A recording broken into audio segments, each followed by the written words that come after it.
In this lesson, we are going to use French Randing for an oval base when the number of side sticks is even, in this case 6.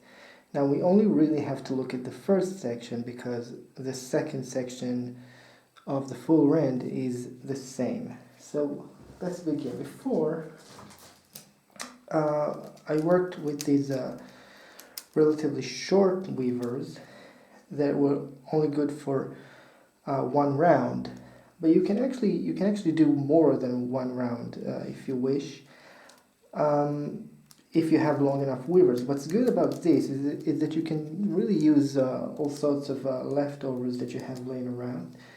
But let's look at working with longer weavers for that, just to see what we can do. I'm just gonna cut those black ends before we begin. Alright. Now there are two approaches to separate the sticks when the number is even.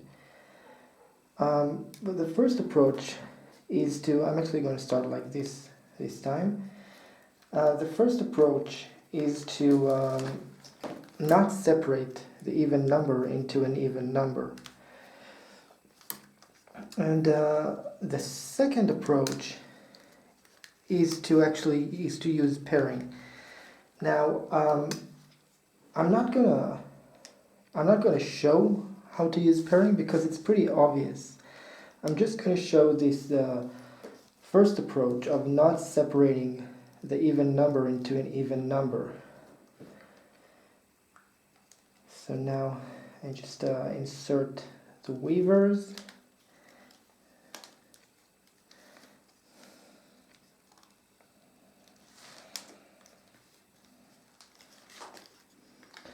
All right.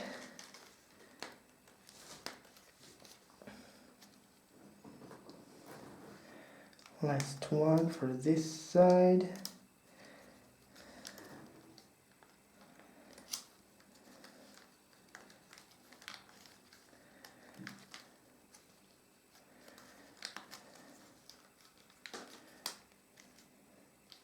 All right.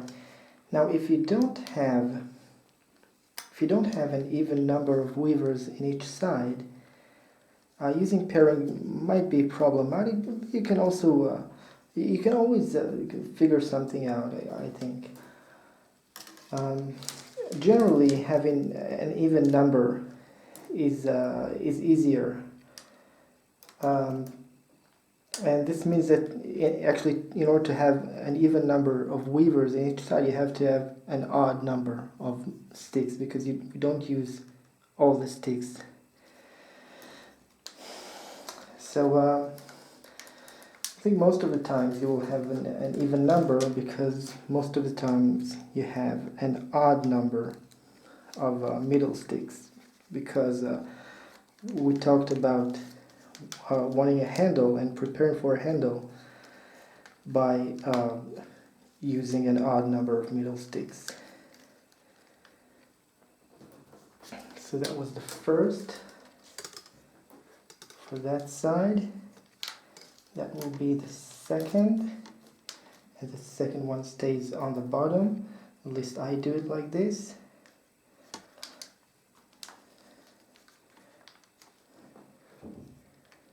Right now, the last one. Beautiful. Now I can take this one to the front like this. Gorgeous. Right, so now actually we'll begin in the same way, and then when we get to separating the sticks, I'm going to show you how to do it.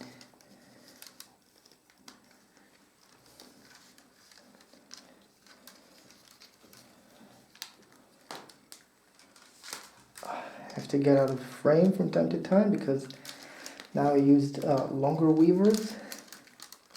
It's kind of hard to manage. Now let's do yet another round.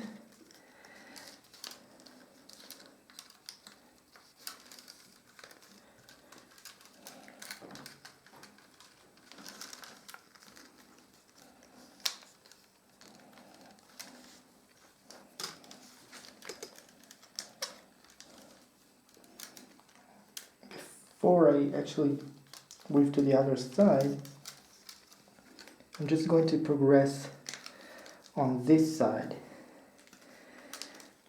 and I'm going to do the same thing here because it's going to be easier to work that way.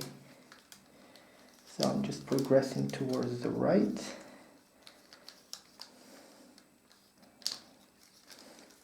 Let's see if we can fasten the work.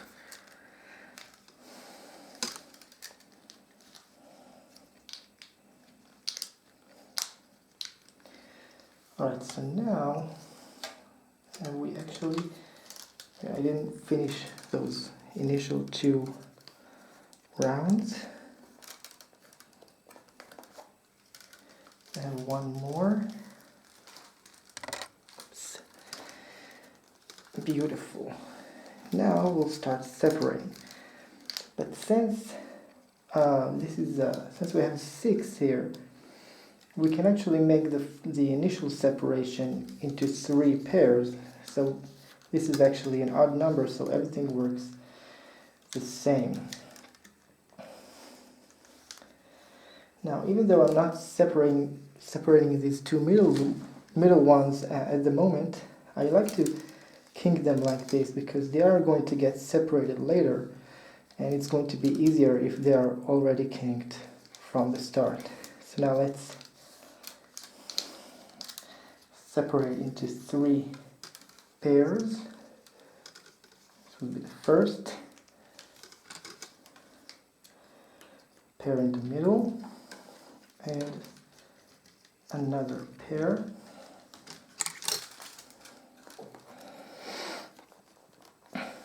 Now what's beautiful about it is that when you pair these 2 together like this, they get separated by default, and we can actually use this for our advantage. So now let's do the same thing at the other side. Small break here, but it's okay.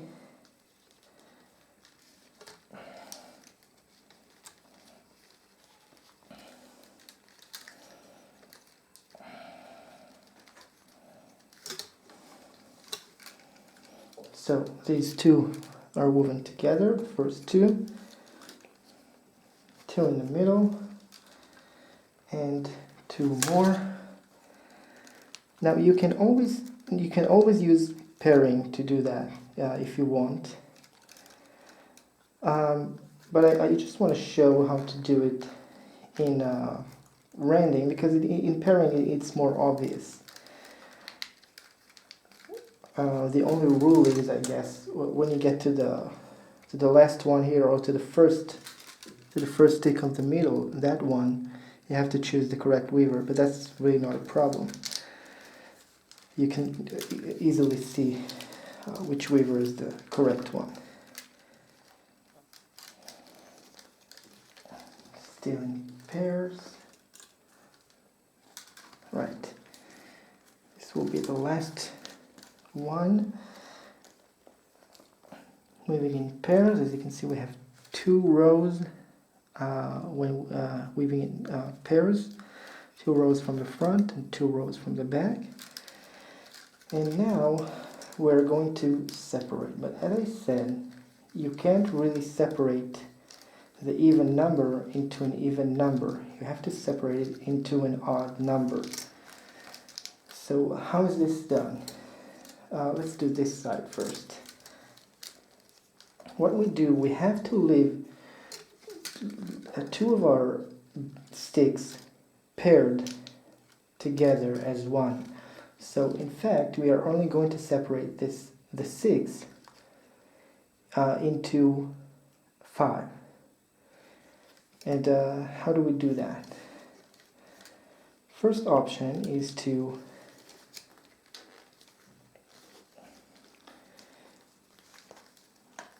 separate into singles like this. Work your way between these two. And these two in the middle will stay paired like this. And this is 5 in total, right? We have 1, 2, 3. These two together, 4 and 5. So it's an odd number, so the weave works out correctly. Now let's do the opposite. So now we're at singles. 2 in the middle are woven together.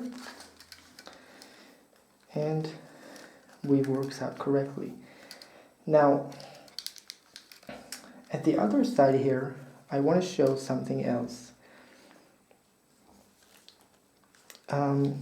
What we're going to do here is we are going to separate these two, but we're going to keep one of these two pairs paired together. And the benefit of doing this is that these are already separated by default, by themselves. So we don't really have to separate them. These are more important because they're not separated. And separating them now in the first section will make it easier for us when we start the second section. So now I will weave those first two ones together, because as we said, they are already separated by themselves or by default. And the rest are going to be woven as singles. So we have 1, these two together, 2, 3, 4, and 5, an odd number. Instead of leaving these two together, we left these two together. So now let's do the opposite. These two stay together.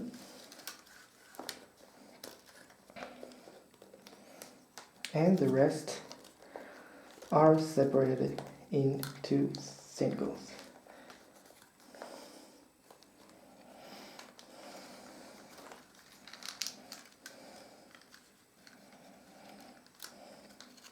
Now let's do the opposite. Right? Or which one is this? Where did this come from? This is not... We actually finished this. And we finished the other side. We actually have more length here, but not enough for one more round. So that's actually going to be it. So we can either separate the even number into an odd number, or we can use pairing. I didn't show it because it's pretty obvious.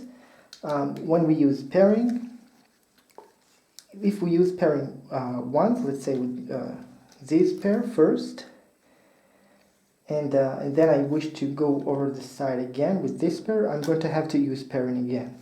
So I can't use rending anymore.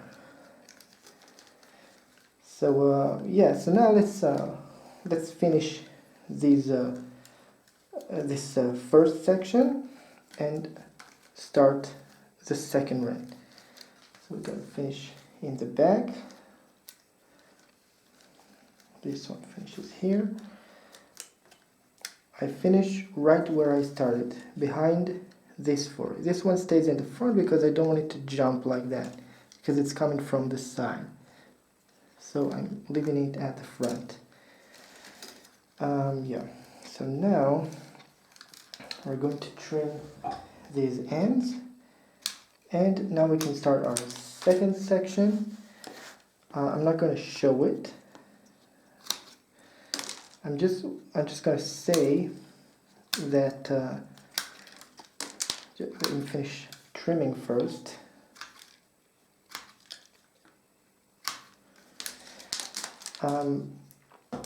Here we didn't really separate these, and now when we insert weavers to begin the second rend, we have to separate them, or these two, by inserting the new weaver in between them, or a new weaver in between them. And here we already separated them, so it might actually be easier.